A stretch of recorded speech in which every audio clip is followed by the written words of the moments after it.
नमस्कार, मैं हूं रविंद्र जैन और आप देखना शुरू कर चुके हैं सबकी खबर। मध्य प्रदेश में भारतीय जनता पार्टी के अरबपति विधायक संजय पाठक एक और बड़ी मुसीबत का सामना करने के लिए तैयार हो जाएं। आपको पता है मध्य प्रदेश सरकार उनसे अवैध माइनिंग की वसूली के लिए लगातार पत्राचार कर रही है। अब एक पत्राचार किया है राष्ट्रीय अनुसूचित जनजाति आयोग ने, और ये पत्राचार किया है 5 दिसंबर को। जरा गौर से सुनिए, 5 दिसंबर को अनुसूचित जनजाति आयोग ने मध्य प्रदेश के 4 कलेक्टरों को फिर से चिट्ठी लिखी है और अब अंतिम मौका दिया है कि 30 दिन के अंदर संजय पाठक की बेनामी संपत्तियों की पूरी डिटेल लेकर आयोग में आए, वरना आयोग अपनी न्यायिक शक्तियों का उपयोग कर सकता है। आप सोचिए, जो कुछ लिखा गया है मैं स्क्रीन पे दिखा रहा हूँ। ये पत्र है अनुसूचित जनजाति आयोग का, जो 5 दिसंबर को मध्य प्रदेश के 4 कलेक्टरों को लिखा गया है। ये 4 कलेक्टर हैं कटनी, उमरिया, जबलपुर और सिवनी। मैं पूरी खबर विस्तार से बताऊंगा, लेकिन मैं बता दूं इसके पहले 15 सितंबर 2025 को आयोग 5 कलेक्टरों को पत्र लिख चुका है और डिटेल मांग चुका है। केवल एकमात्र कलेक्टर नेहा मारबिया, जो डिंडोरी में कलेक्टर थी, उन्होंने पूरी डिटेल अनुसूचित जनजाति आयोग को भेज दी है। ये 4 कलेक्टर राजनीतिक प्रभाव में काम कर रहे हैं, राजनीतिक दबाव में काम कर रहे हैं, और इन्होंने आज तक उन 4 आदिवासियों की तलाश नहीं की जिन आदिवासियों के नाम संजय पाठक ने करीब 1135 एकड़ ज़मीन खरीदी हुई है। अब यदि इन्होंने 30 तारीख तक इन 4 आदिवासियों की ज़मीन का पूरा लेखा जोखा एकत्रित नहीं किया तो एक तरफा कार्रवाई होगी। आयोग ने साफ साफ कह दिया है कि फिर हम न्यायिक शक्तियों का उपयोग करके कलेक्टरों को यहाँ उपस्थित करेंगे अपने सामने अपनी कोर्ट में। ये स्मरण पत्र है, लेकिन इस स्मरण पत्र में एक तरह से चेतावनी भी छिपी हुई है। अब मैं आपको बता दूं पूरा मामला क्या है। दरअसल संजय पाठक जी मध्य प्रदेश के बड़े खनन माफिया भी हैं। आप जानते हैं वे खनन माफिया हैं। पिछले दिनों मध्य प्रदेश सरकार ने एक तरह से उनके परिवार की कंपनियों को खनन माफिया जैसा बता दिया, क्योंकि उन पर एक्सिस माइनिंग के 443 करोड़ रुपए की वसूली की कार्रवाई मध्य प्रदेश में चल रही है इस समय।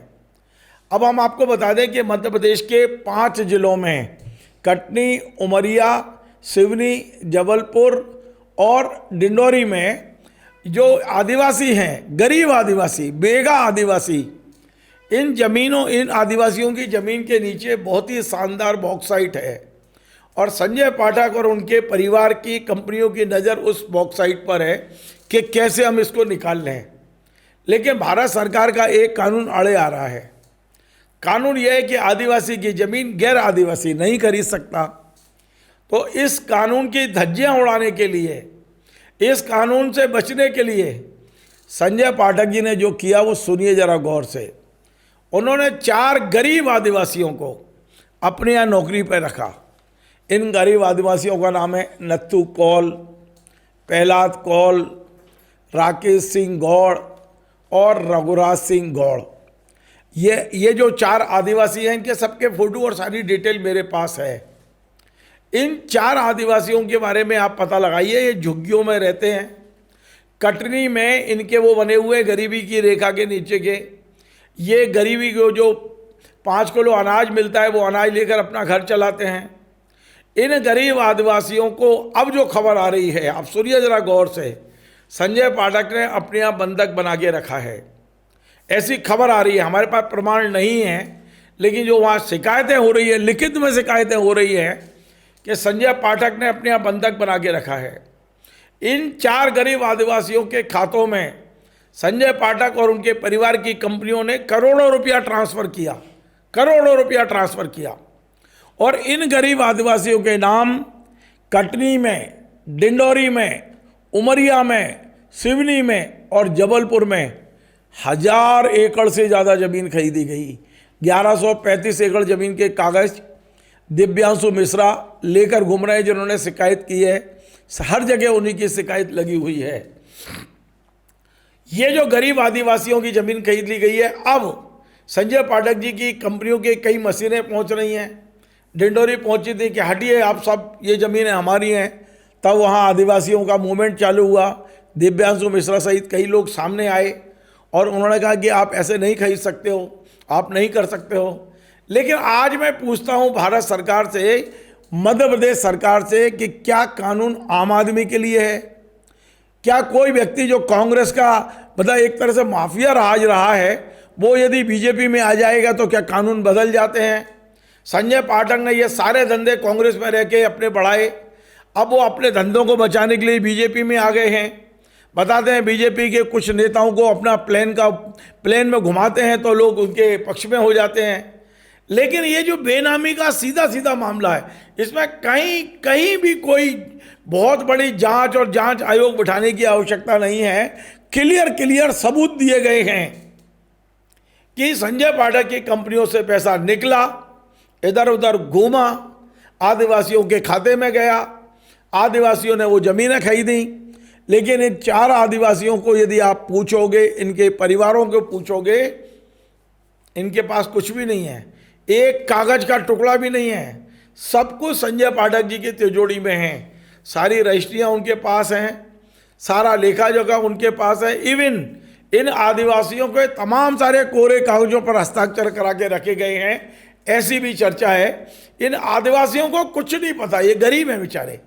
इन्हें तो मेरे ख्याल है 10, 20, 25 हज़ार रुपये महीने मिल जाते होंगे परिवार चलाने के लिए। कितने मिलते हैं मुझे नहीं पता, लेकिन इस तरह की चर्चा है। तो आप सोचिए, ये जो अब अनुसूचित जनजाति आयोग ने फिर से एक चिट्ठी, देख लीजिए, चेतन कुमार शर्मा जी के हस्ताक्षर से ये चिट्ठी जारी हुई है और उन्होंने कहा कि मुझे ऊपर से निर्देश हुआ है ये पत्र लिखने के लिए। 4 कलेक्टर, यदि वाकई अब आपने राजनीतिक रूप से किसी विधायक को, भाजपा विधायक को बचाने की कोशिश की है, तो अब आप टंग जाओगे। कलेक्टरों को खुद वहाँ कोर्ट में हाजिरी देनी पड़ेगी, ऐसा आयोग ने लिखा है। कलेक्टर खुद या उनका कोई प्रतिनिधि पहुँचेगा, उन्हें समन जारी हो सकते हैं। 30 दिन का टाइम है, यानी कि 5 दिसंबर को चिट्ठी निकली है। 5 जनवरी से पहले यदि ये संजय पाठक की बेनामी संपत्तियों की डिटेल नहीं पहुंची तो फिर वो आयोग बड़ी कार्रवाई करने के मन में है। ये पूरा संकेत दे दिया गया है। मैंने आपको चिट्ठी बता दी है। ये चिट्ठी शुक्रवार को जारी हुई, सुना है कुछ जगह सोमवार को पहुंच गई है। मेरे पास भी आज सुबह ये चिट्ठी आई है, तो मैंने खबर बनाई है। तो संजय पाठक जी, एक मुसीबत तो आपके ऊपर लटकी हुई थी अभी, 443 करोड़, वो देखना 1200-1400 करोड़ हो जाएंगे, क्योंकि उसमें जीएसटी लगना है, उस ब्याज लगना है। एक दूसरी मुसीबत आपके दरवाजे पे पहुंच चुकी है, और तीसरी के लिए भी तैयार रहना। सारा समय में अभी तक जमीन बेचने वालों पर एफआईआर हुई है, अब जमीन खरीदने वालों पर एफआईआर की तैयारी है। ये जो 1000 करोड़ की ज़मीन आपने 90 करोड़ में खरीदी है, उसके लिए भी आप तैयार रहिए मानसिक रूप से। अब ये जो किया है वो आपको ही भरना है, मुझे नहीं भरना है। फिलहाल अनुसूचित जनजाति आयोग ने अब हंटर उठा लिया है, ऐसा लगता है। और जिस तरह का पत्र लिखा गया है, इसके संकेत साफ साफ हैं कि संजय पाठक की मुसीबतें अब बढ़ने वाली हैं। नमस्कार। Join the next be the best, Bundelkhand का सबसे विशाल और आधुनिक विश्वविद्यालय ज्ञानवीर यूनिवर्सिटी। ये सिर्फ एक यूनिवर्सिटी नहीं, ये है आपके सपनों का लॉन्च पैड। यहाँ मिले आपको smart classrooms, modern campus, updated labs और एक्सपीरियंस्ड फैकल्टी। हर स्टूडेंट को मिलता है कॉन्फिडेंस, ग्रोथ और एक ब्राइट करियर का प्रॉमिस। नए सेशन के लिए एडमिशन ओपन है, तो इंतजार कैसा? आज ही कांटेक्ट कीजिए।